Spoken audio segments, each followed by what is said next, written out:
Mereka bisa menyebut bahwa aliran New Economic Thinking atau Modern Monetary Economy itu sebagai hoodoo ekonomi setan. Sementara yang top itu bicara mainstream, itu menyatakan bahwa mereka paling berhasil mengatasi berbagai masalah. Dan ini pertarungan pemikirannya seru gitu kalau masuknya di situ ya. Iya, itu memang nanti butuh 7 hari 7 malam kita kalau membahas. Saya ingin mengatakan betapa ketinggalannya pemikiran ekonomi di Indonesia. Kalau yang nganggur adalah anak-anak sekolah lulusan kejuruan dan anak-anak perguruan tinggi, means yang masuk ke pasar kerja itu adalah anak-anak tidak terampil. Apa artinya? Buruh kerja murah. Apa artinya? Ultra modern slavery system. Sistem perbudakan modern yang ultra. Anda budak tapi Anda tidak merasa sebagai budak. Nah, dari sana sesungguhnya kita punya pertanyaan. Sampai seberapa tangguh sebenarnya sisi moneter dan fiskal yang kita punya? Jawabannya, karena kita sudah menggunakan open economic secara ugal-ugalan, maka sesungguhnya tahanan ekonomi kita cukup lemah.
Kenapa sampai Amerika disebut baik oleh Thomas Piketty, baik oleh Joseph Stiglitz, bahkan oleh Michael Hudson, G is junk for economic. Anda kebayang nggak? Disebutnya G is junk. Sementara yang namanya Stiglitz menyebut sebagai kanker stadium 4. Sementara Thomas Piketty menunjuk bahwa nggak akan selesai. Dan disebut lagi yang namanya Joseph Schumpeter sebagai anxiety people. Masyarakat yang cemas. Itu disebabkan oleh sejak tahun 70 sampai dengan hari ini, Amerika sungguh-sungguh tidak menyelesaikan ketimpangan. Padahal mereka mengukurnya bukan dari pengeluaran, dari pendapatan. Indonesia mengukurnya masih dari pengeluaran. Yang sebenarnya bisa gitu. Mislead ya. Orang bisa aja kaya tapi dia nggak perlu banyak makan. Kan ada perbedaan kos Anda orang miskin sama kos Anda orang kelas menengah sama kos Anda orang kaya dalam rangka pembiayaan. Padahal tingkat pendapatan Anda, katakan seorang yang kaya tadi pendapatannya bisa rata-rata 100 juta per bulan. Yang ini 400.000 aja nggak nyampe, atau katakan 1,2 juta aja nggak nyampe. Gimana? Tapi itu kan timpang sekali. Tapi begitu dia pengeluaran, gapnya nggak terlalu tinggi. Nggak terlalu tinggi. Pinter Anda. Habis itu Anda cerdas. Karena orang kayanya itu mau hemat, badan nggak mau makan boros gitu-gitu. Jadi spending money-nya itu dia nggak beda jauh. Betul. Itu indikator kedua. Indikator ketiga apa? Tadi angka kemiskinan, Refli. Angka kemiskinan itu kalau kita lihat di sini, ini ketimpangan itu kemudian memunculkan kemiskinan. Gambaran kemiskinan, gambaran pengangguran. Nanti juga gambaran PDB per kapita. Nah, kalau tingkat kemiskinan itu jatuhnya di era, kalau pakai angka BPS sih bagus, 12,29%. Dia menurun dari tahun sebelumnya 13,1 menjadi 12,29%. Ini kemiskinan versi siapa? BPS. BPS. Bukan World Bank apa-apa. Kan BPS. Angkanya kan beda-beda. Beda-beda. Standarnya juga beda. BPS menggunakan $1 per hari. Bank Dunia bisa menggunakan 2,9, bisa sampai 3,9. Ini pokoknya standarnya rendah banget lah pokoknya. Anda mau ya diukur dengan rendah?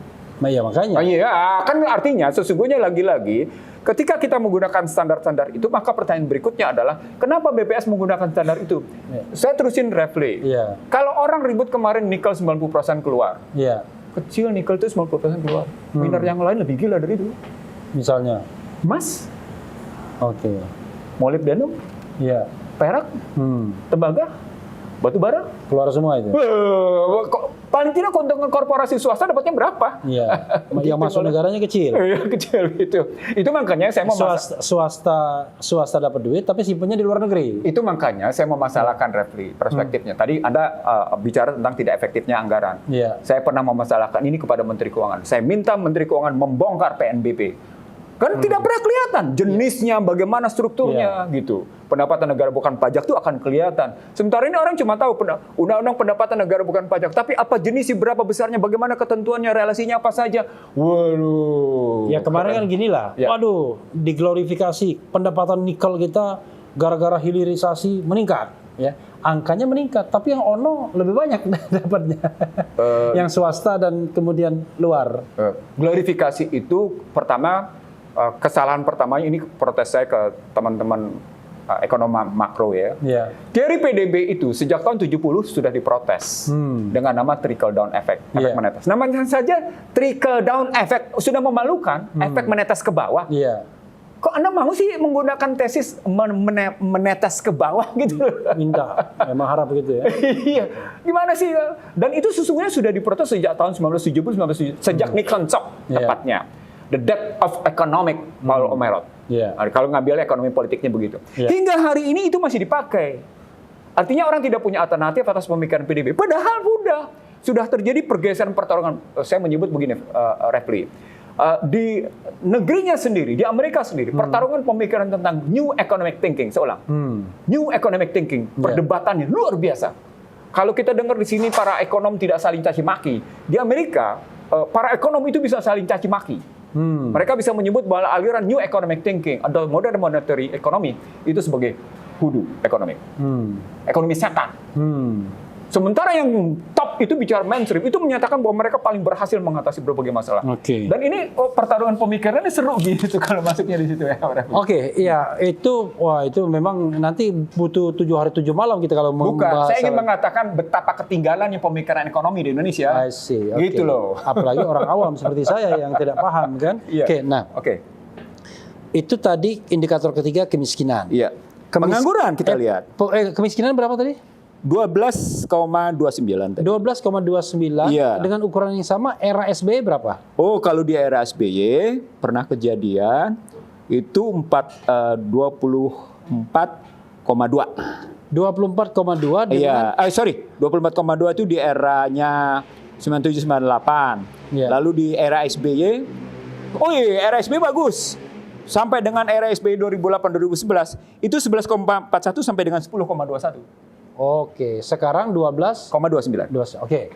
Artinya kalau misalnya head to head pemerintahan SBY dan Jokowi, Jokowi lebih tidak berhasil mengatasi kemiskinan artinya kan? Iya, betul.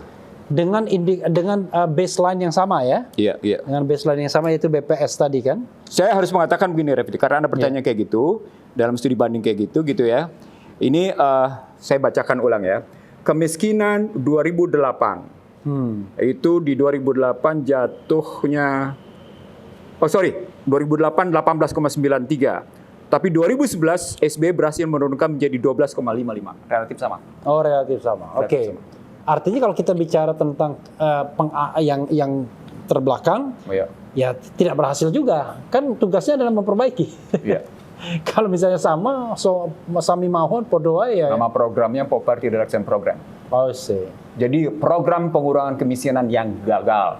Bahkan di era SBY ada namanya Tim Pengendalian Angka Kemiskinan, TPAK, yang sesungguhnya langsung dibawa ke Presiden. Itu juga tidak berhasil. Tidak berhasil. Oke. Jadi kemiskinan soal yang tidak pernah berhasil diatasi oleh presiden-presiden di era reformasi. Kira-kira begitulah. Bisa jadi juga itu jadi barang dagangan.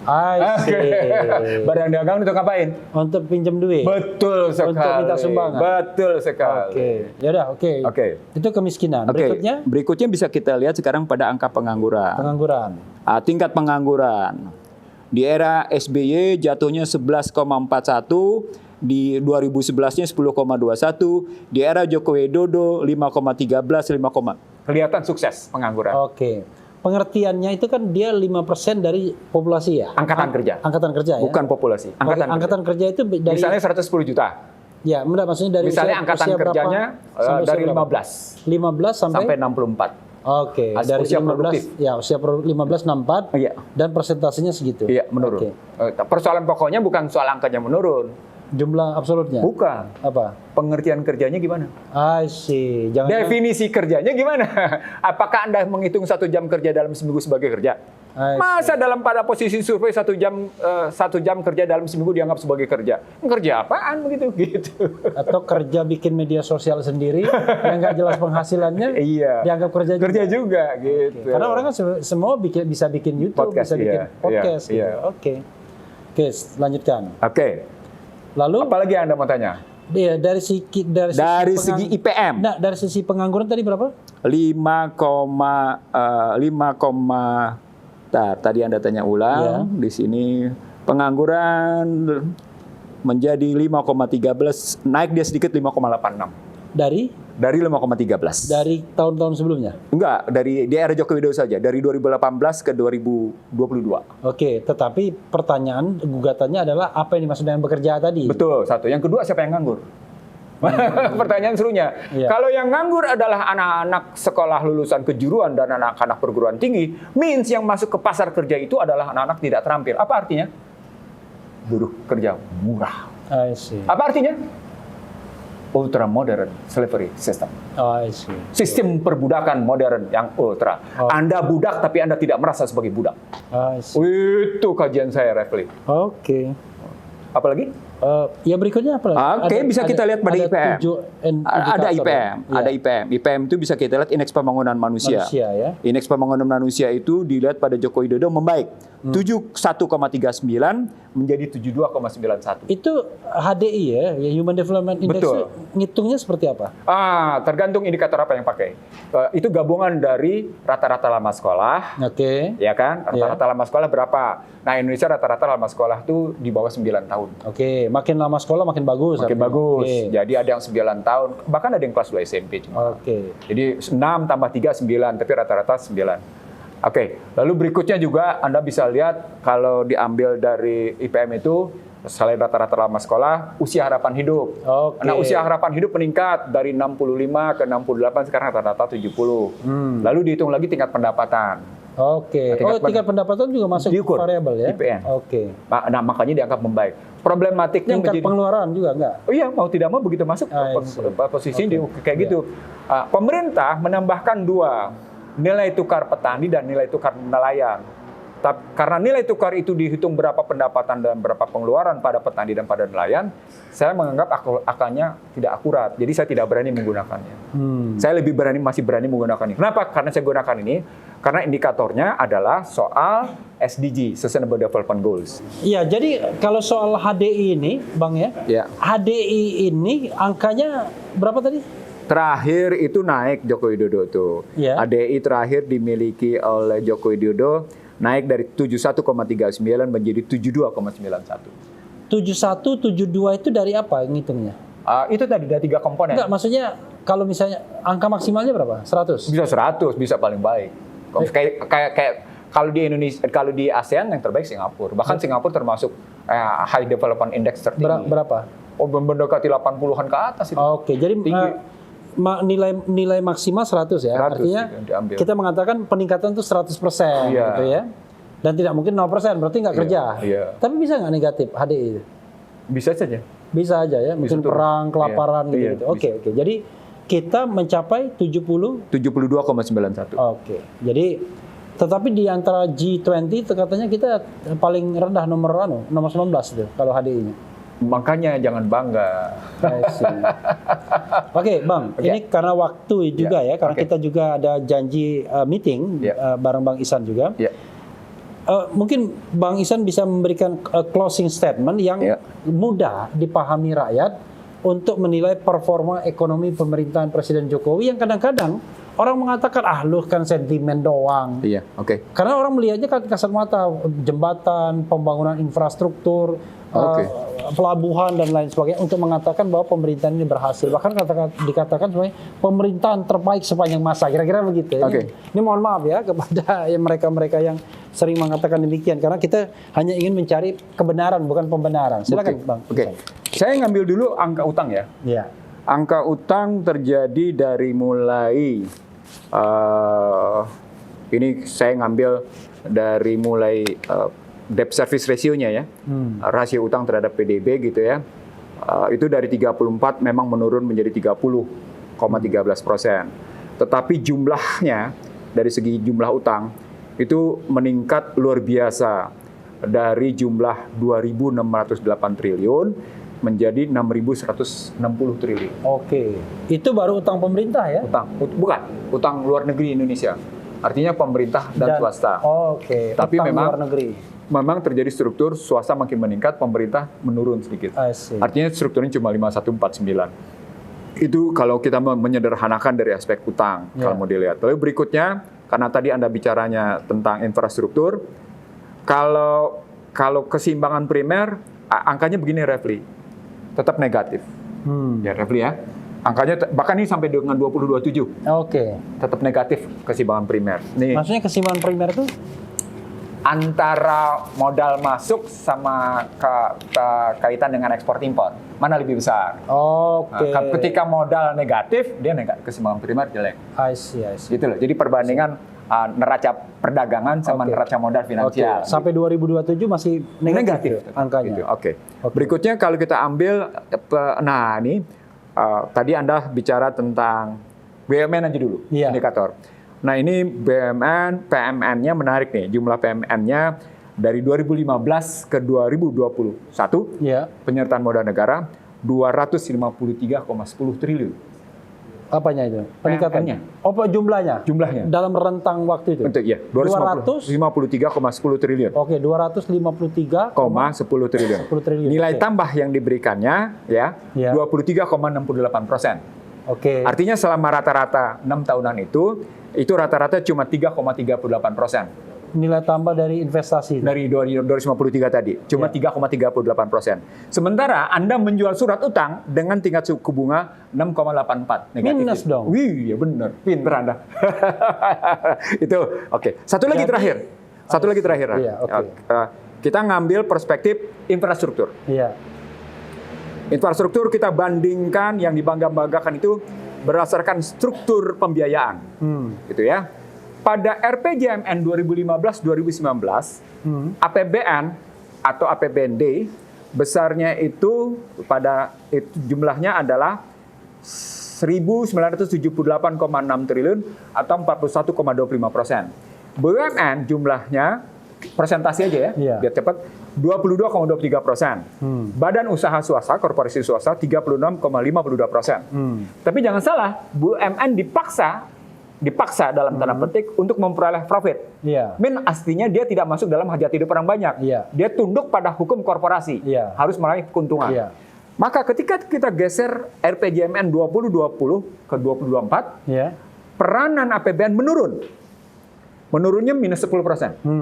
Dari 41,25% menjadi 37,01%. BUMN juga menurun 5,56%. Dari 22,3% menjadi 20,99%. Sementara korporasi swasta dari posisi 36,52% menjadi 42%. Artinya naik dia. Kalau kita jumlahkan secara menyeluruh, maka infrastruktur didekati dengan model korporatif, infrastruktur didekati dengan model korporatif mencapai 63%. Apa poinnya? Poinnya harga infrastruktur akan tunduk pada ketentuan-ketentuan komersial. Gitu, Refli. Nggak ada lagi yang namanya infrastruktur berlaku hajat hidup orang banyak. Gitu. Makanya yang dicari yang begitu. Itu makanya Sri Mulyani mengeluh. Biaya supply chain tidak berkurang. Biaya supply chain lebih tinggi dari negara tetangga. Gitu. Padahal infrastruktur dibangun di mana-mana. Apa poinnya? Apa itu keberhasilan? Ketika biaya pasokan itu tidak menurun, selama padahal kita gebiah-uyah membangun infrastruktur di mana-mana. Apa artinya? gagal. Padahal Anda sudah bikin dengan pendekatan korporatif. Iya. Itu ceritanya. Kita berharap lebih efisien, lebih efektif. Iya. Nyatanya enggak. Iya. Nyatanya sama aja. Iya. Saya mesti punya angka banyak nih, Refli, sebenarnya. Ya nanti Bang Ihsan, ini PR kita nih buat sobat era sekalian ya, untuk menjelaskan satu-satu secara objektif ya. Dengan angka loh. Iya, dengan angka. Dengan angka, akurasi dan argumen di belakangnya. Iya, karena itu minta nanti waktu kita ini angka itu kita tayangi. Boleh. Jadi kita bisa tunjuk-tunjuk tuh, boleh, ya kan? Ya, jadi boleh. biar masyarakat paham. Ya. Ya, saudara sekalian, Bang Ihsan silakan closing statement. 1, 2 kata, 4 kata, 5 kata. Saya memang berbeda dengan teman-teman oposisi yang menyatakan Joko Widodo akan jatuh. Di 2023 pun ini berkaitan dengan nilai tukar. Saya tahu bahwa nilai tukar akan melemah dalam hitungan waktu 3-4 bulan ke depan. Sampai dengan bulan April, nilai tukar akan melemah. Disebabkan oleh ketidakmampuan pemerintah mengatasi pertarungan harga minyak, pertarungan perang nilai tukar. Di tengah yang namanya yuan dan rubel terus bertahan pada kerangka perang ekonomi. Nah, dari sana sesungguhnya kita punya pertanyaan. Sampai seberapa tangguh sebenarnya sisi moneter dan fiskal yang kita punya? Jawabannya, karena kita sudah menggunakan open economic secara ugal-ugalan, maka sesungguhnya ketahanan ekonomi kita cukup lemah.